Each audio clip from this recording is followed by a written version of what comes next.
ओम शांति। 29 सितंबर 2023 के ईश्वरीय महावाक्य। पहले एक नज़र मुरली के मुख्य पॉइंट्स पर। बाबा ने कहा, तुम्हारी कथनी, करनी और रहनी सब समान होनी चाहिए।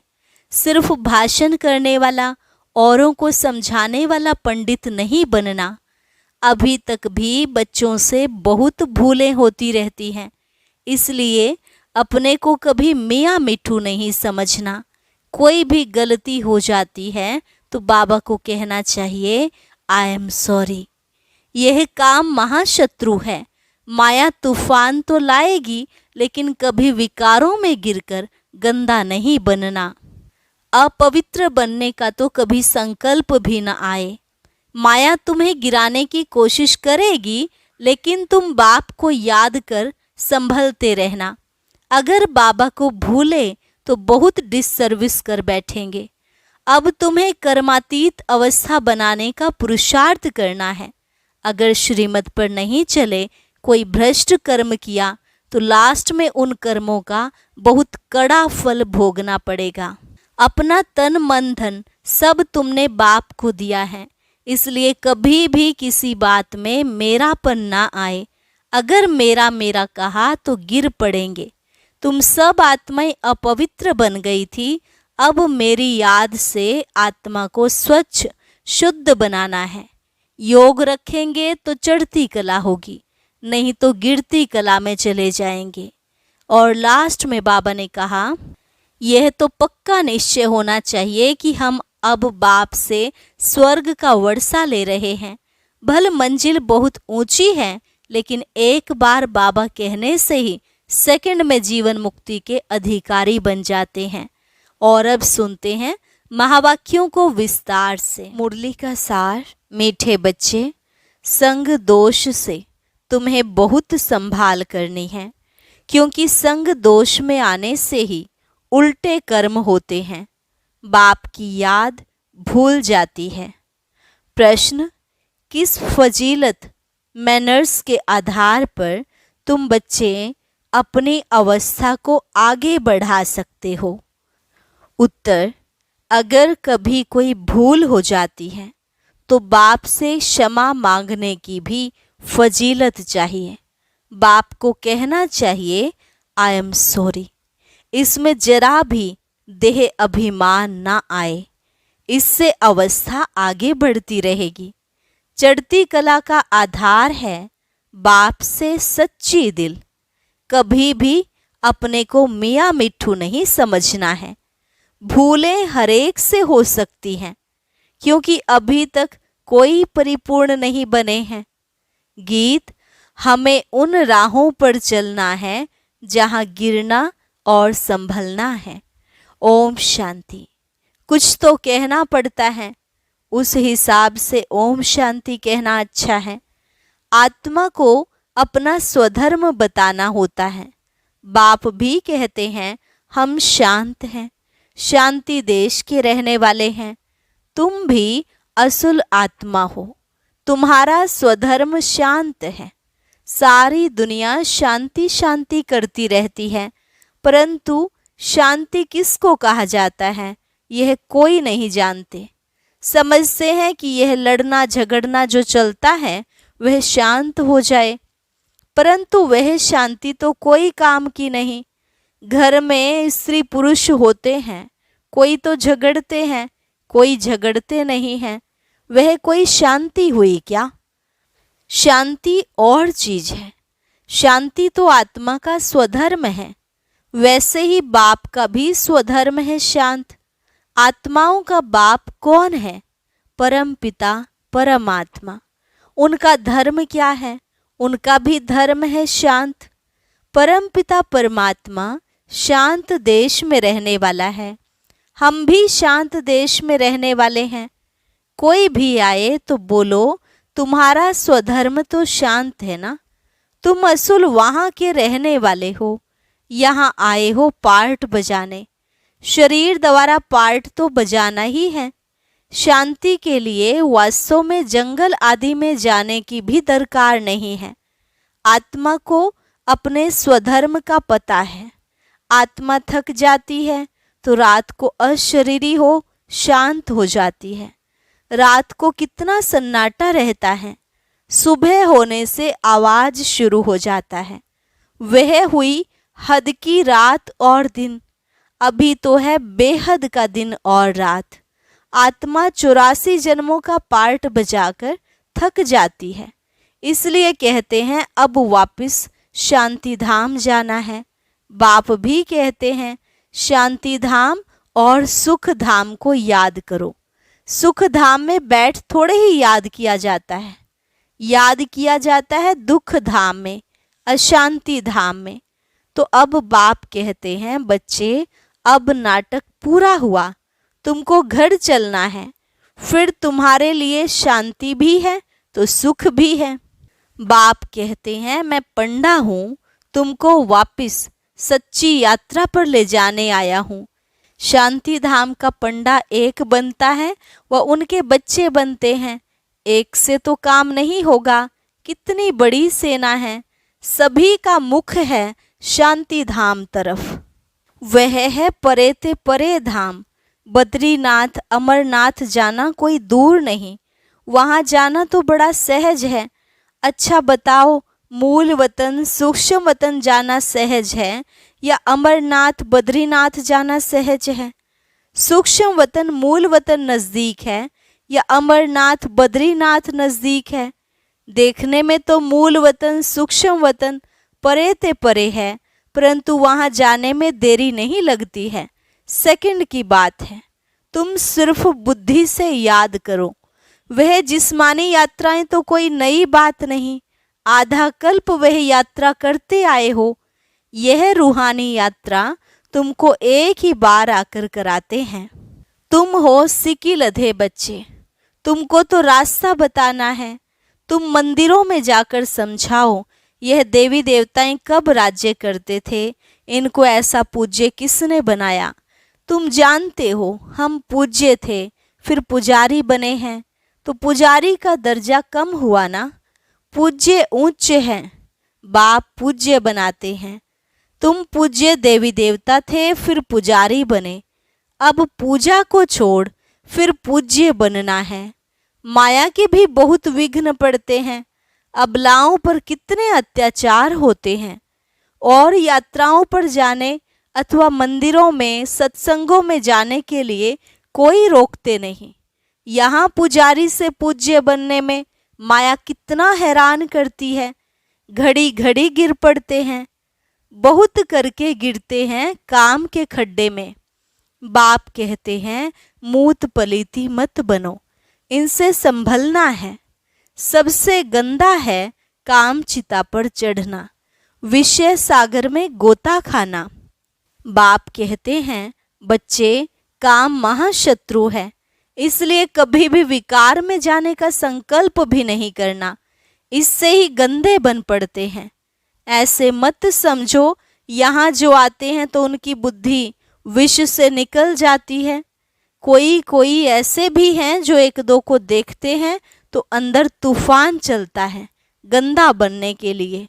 बाप कहते हैं कभी गंदा नहीं बनना, कोई का पीछा नहीं करना है, कभी विकार में गिरने का पुरुषार्थ नहीं करो।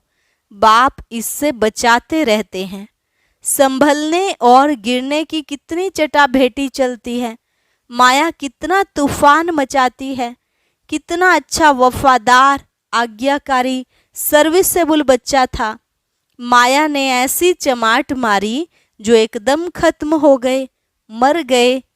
यह ड्रामा गंदा माया बनाती है। आधा कल्प दुख देने वाली माया है, बाप नहीं। मुफ्त में दोष धरते हैं कि ईश्वर ही दुख सुख देते हैं। ईश्वर को बाप नहीं समझते। परमात्मा कभी किसको दुख कैसे देंगे? परमात्मा दुख दे तो बाकी मनुष्य तो एक दो में बड़ा ही दुख देंगे।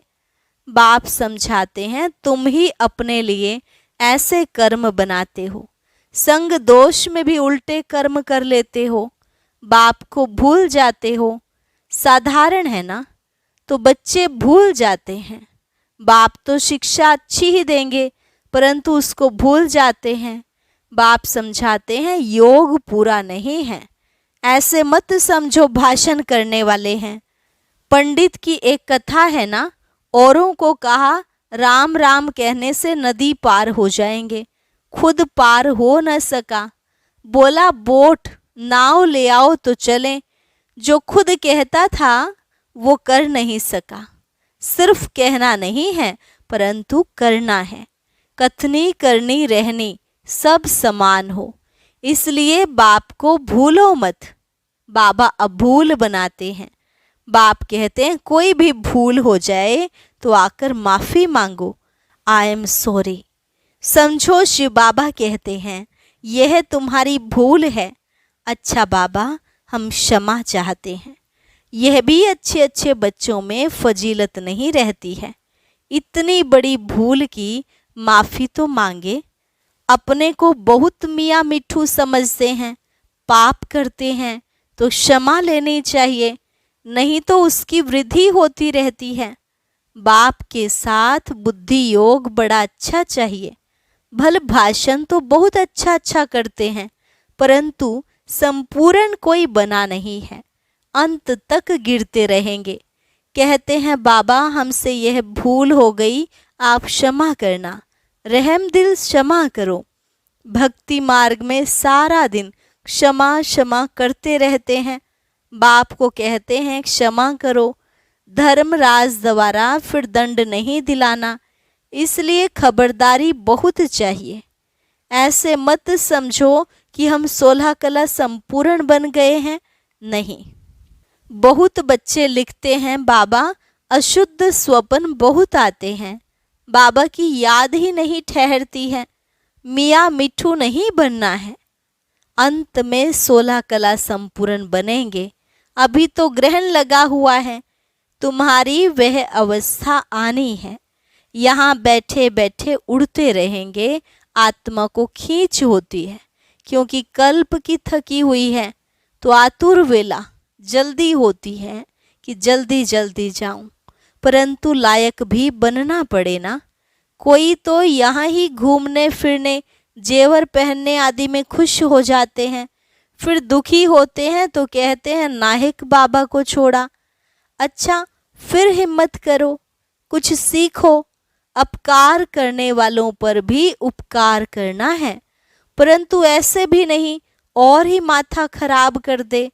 माया गिराती है, बाप उठाते हैं।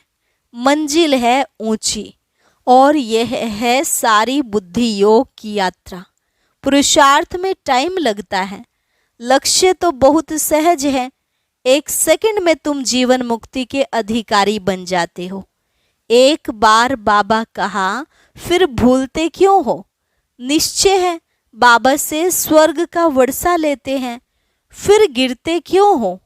याद कर संभलते क्यों नहीं हो? अच्छे अच्छे बच्चे भूल जाते हैं, फिर और ही डिससर्विस होती है। सर्विस भी गुप्त है तो डिससर्विस भी गुप्त है।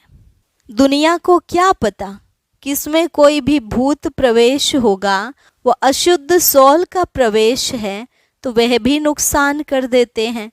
मायावी सोल प्रवेश कर लेती है। भल ज्ञान है परंतु परिपूर्ण कोई नहीं है, कोई न कोई खामी रहती है, तो डर होना चाहिए। हमको बाबा की श्रीमत पर चलना है। अगर श्रीमत पर ना चले, कोई भ्रष्ट काम किया तो पद भी भ्रष्ट होगा और सजाएं भी बहुत खाएंगे। कर्मों का फल यहाँ भी बड़ा कड़ा भोगना पड़ता है, इसलिए कर्मातीत अवस्था का पुरुषार्थ करना है।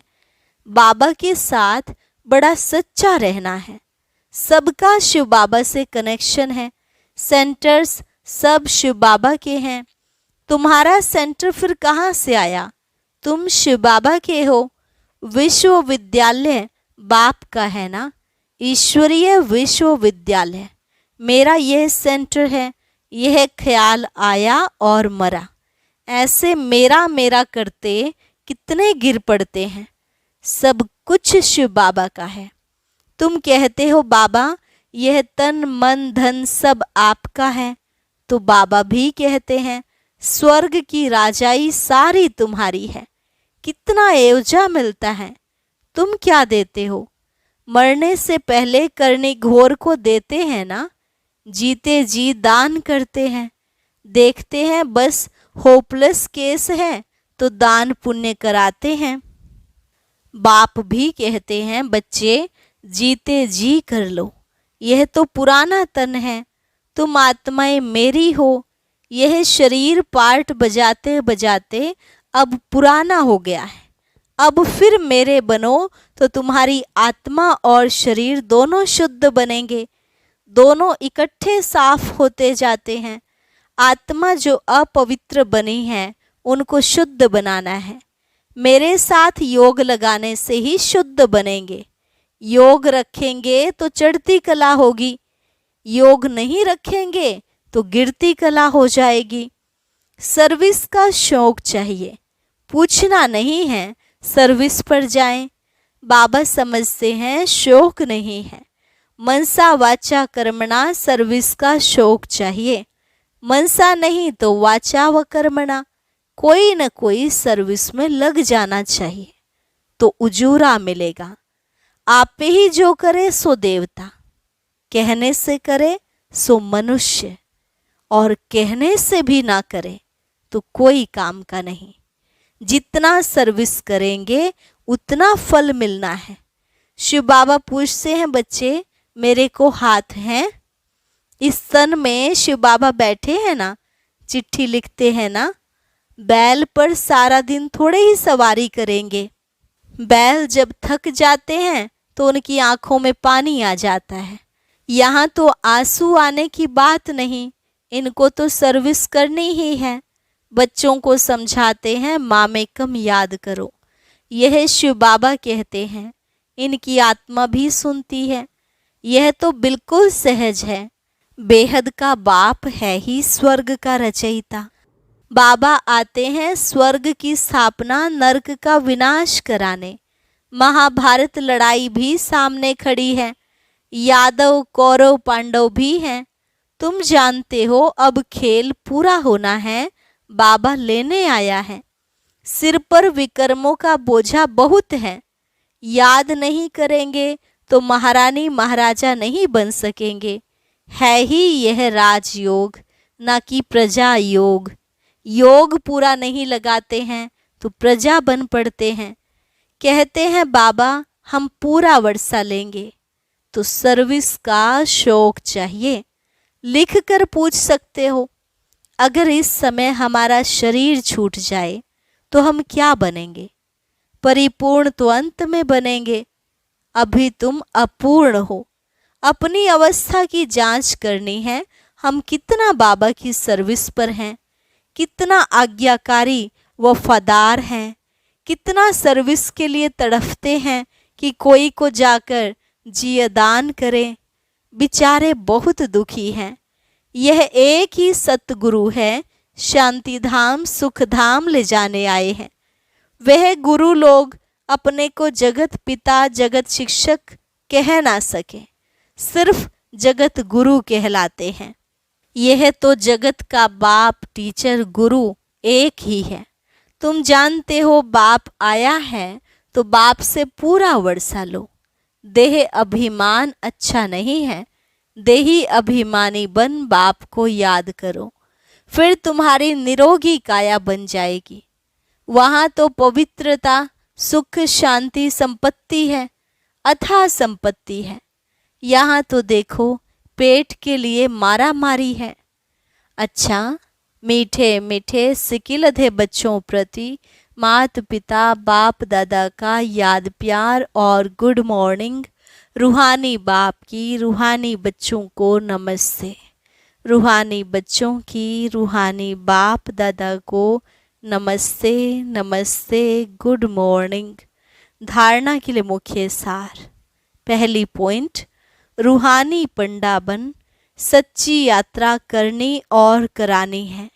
बुद्धि योग की बहुत संभाल करनी है। अपने ऊपर बहुत खबरदारी रखनी है। बाप के साथ सच्चा रहना है। कर्मातीत बनने का पुरुषार्थ करना है। जीते जी सब बाप के हवाले कर सफल कर लेना है।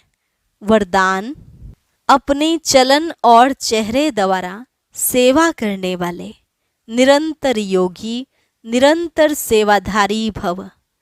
अपनी चलन और चेहरे द्वारा सेवा करने वाले निरंतर योगी, निरंतर सेवाधारी भव। सदा इस स्मृति में रहो कि बाप को जानने और पाने वाली कोटों में कोई हम आत्माएं हैं। इसी खुशी में रहो तो आपके ये चेहरे चलते फिरते सेवा केंद्र हो जाएंगे। आपके हर्षित चेहरे से बाप का परिचय मिलता रहेगा। बाप दादा हर बच्चे को ऐसा ही योग्य समझते हैं।